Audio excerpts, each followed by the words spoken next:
Do you ever know that there is an unrealizable, undisclosed market of terrorism in Indonesia? If you're coming from Africa or you're coming from other parts outside Africa, you're going to be surprised that something that disturbs Africa as a continent is equally happening in Indonesia. That is terrorism. Where do we start? How do we start? As you follow me, you are going to be taken into the discussions, deeper discussions that center around these horrifying, gory topics.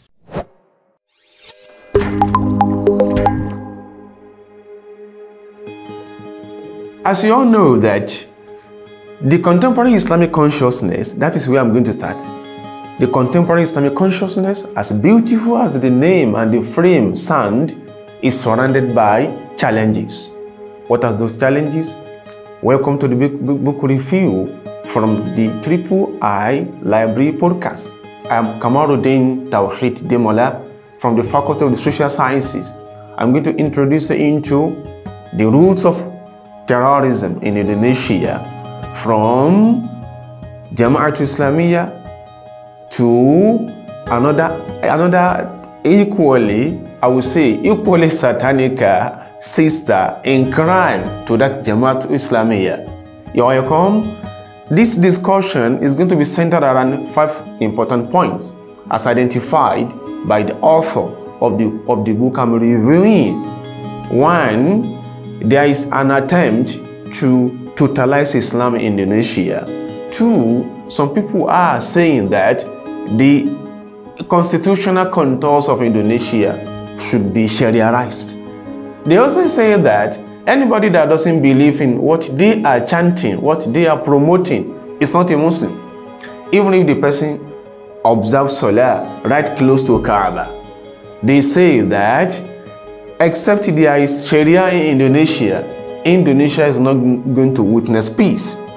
These and other intriguing aspects of what you and I deserve to know are going to be presented. Just follow me. Here with me is an important book titled The Roots of Terrorism in Indonesia, from Darul Islam to Jema'ah Islamiyah. Who is the author? It is that wonderful writer, a seasoned researcher and journalist with journalistic experience spanning across a couple of decades.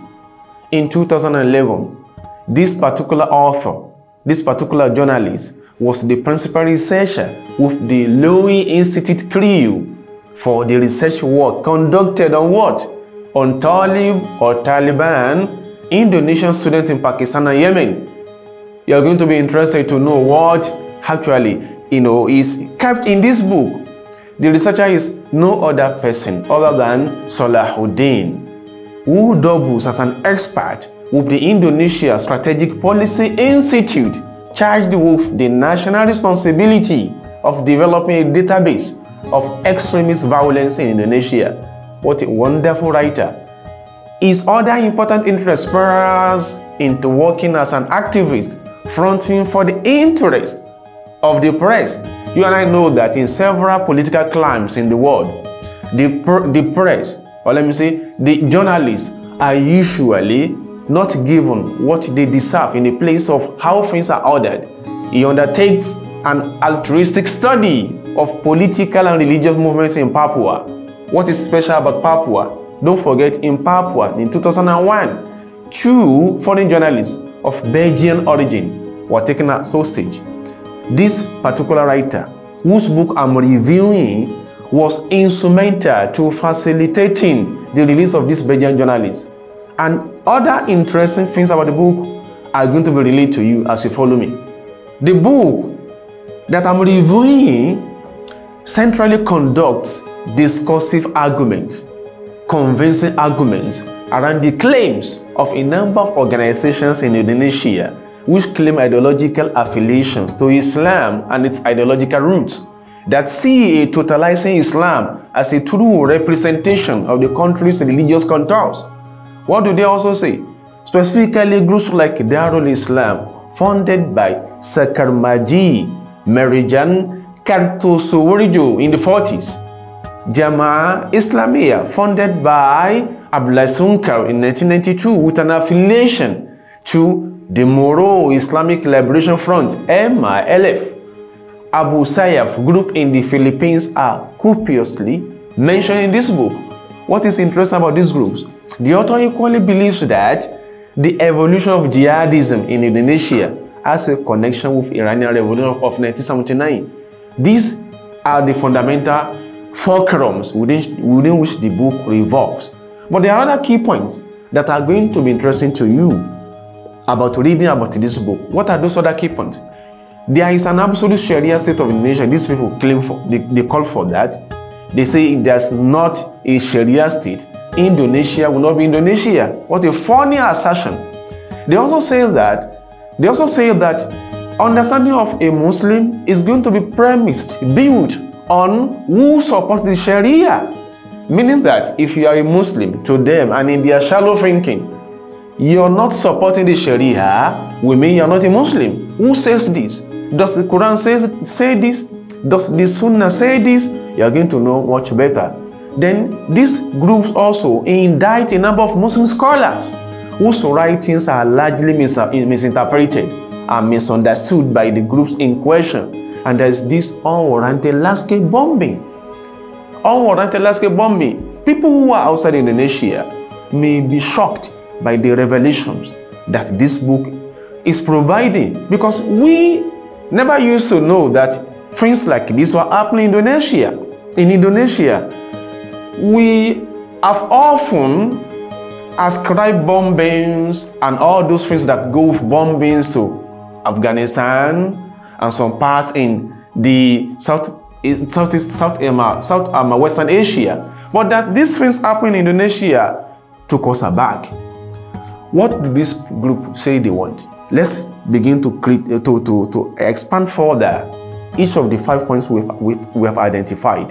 When they say they look for a totalizing Islam, what do they mean by totalizing Islam? They want an Islam in a society where no other religious faithfuls are going to be found.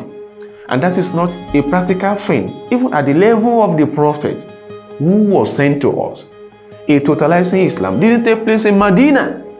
The Prophet of Islam, whose teachings this group say they are marketing, lived in a place where we had the Jews, we had the Mushriks, the Medina, and at no time was the Prophet hell-bent on making sure that the Jews left Judaism, the Mushriks left their paganistic ways of life and come into Islam. He never preached that. And that means if anybody tries to put that into the teachings of Islam, that person will fail. And that is why these groups have failed woefully in Indonesia. Secondly, they say that everything should be Shariaized. Truly, the Sharia is an undetachable part of Islam. But how and where do we exercise the Sharia?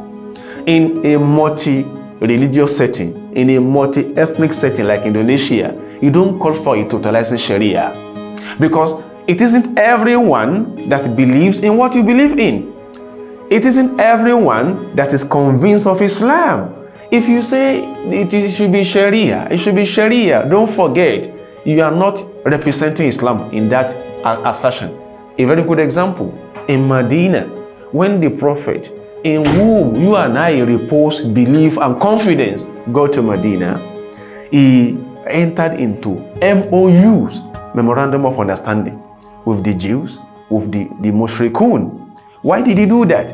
He wanted a cosmopolitan society where different religions and their faithfuls will be living side by side. If our Prophet had succeeded in doing that, if anybody says he's going to do what is against what the Prophet did and succeeded in, that person will fail. These groups fail in Indonesia. So all these facts are embedded in this book, I'm reviewing. They say that if you do not support the Sharia state as they are claiming, rather, you are going to be an apostate. What defines apostasy in Islam? This will lead me to the fourth point identified by this book, and which forms the fulcrum of what these groups are claiming, and that is they misinterpret the writings of a number of scholars of Islam. They will say, you are not a Muslim any longer, insofar you don't support them. And they will say, you're not being a Muslim is being ascribed to one saying or statement of, say, Ibn Taymiyyah, Ibn al-Qayyim. These scholars have never written nor said what they are preaching. But to the outside world, who see these groups and what they do, they will think that it is Ibn Taymiyyah, all other scholars of Islam, whose writings form the basis of the Islamic understanding, are the ones teaching them what they are preaching. And this leads to a misinformation of Islam, a misrepresentation of Islam. And on that note, I will say that these people don't deserve our attention. Why don't they deserve our attention? It is because before you can say a particular scholar who says he or she fronts for Islam, before that scholar is going to be believed, you must understand the background within which he has grown up, his claim to knowledge. What are the writings he relies on? If you know the writings, if you know his backgrounds, and you know the claims that he thinks he can push forward, you can know whether you are going to believe in him or her or not. And this is my caveat. The founder of this Jema'ah, this Darul Islam that later metamorphosed into Jema'ah Islamiyah, has a history that every Indonesian knows. The founder's exposure to the actual teachings and basis of the religion he claims to front for matters a lot.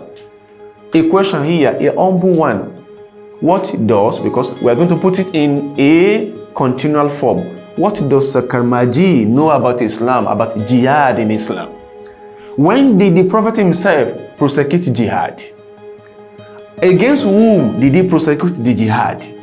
So it means there is a missing link between what he claims to market in the name of Islam and what Islam actually teaches in that regard. So before you can believe any scholar, especially when it comes to engaging with a secular state, a non-Shariatic state, over political claim, before you can believe in such a scholar, you must have understood. You must have taken your time to read, to conduct a research about his exposure. Does he have an all-round exposure? 2, the psychological and epistemological makeup of any scholar is very, very important. What do I mean by epistemological makeup? How does the scholar crave knowledge? How does he make knowledge into something that is going to be acceptable? You deserve to know that. Anybody who says in these contemporary times that if you are not a Muslim, you deserve to die, says who? Because in Medina, those who were never Muslim didn't deserve to die. They lived with the Prophet till the tail end of his lifetime. Nobody was banished in Medina except on political grounds. So my caveat here, for people who may not know why some people, some groups claim what they claim, like the claims here, is that don't overgeneralize the blames of these people whose stories are told here. Don't overgeneralize their claims, and don't say whatever they say or whatever is being criticized as what they do is what Islam teaches. This is very, very important, because if we do not expose the failings of these people, we are going to end up misrepresenting Islam. And misrepresenting Islam will mean that we are going to be held accountable for the fact that we have the wherewithal to reposition understanding of Islam, but we fail to do so. This is my humble caveat, my humble advice, my humble opinion with respect to the journalistic and research work that Solahudin conducted in this research. If you need more information with respect to this book, you can come to the library of the III. Thank you for listening to me.